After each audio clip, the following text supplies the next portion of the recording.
No es que no quiera Jennifer López, la prostituta, de no cumplir la palabra de Dios. O sea, es una perra, tiene que cumplir la palabra de Dios. No es que le guste o no le guste la puta de la calle. Es que vino al mundo con una palabra de Dios.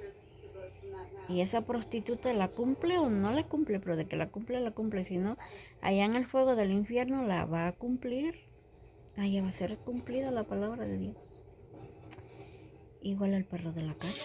Le digo a Luis Miguel el perro, o sea, de que vas a cumplir, le digo, a la palabra de Dios, la vas a cumplir. Aunque sea, le digo, allá en el fuego del infierno, pero de que la cumples, la cumples.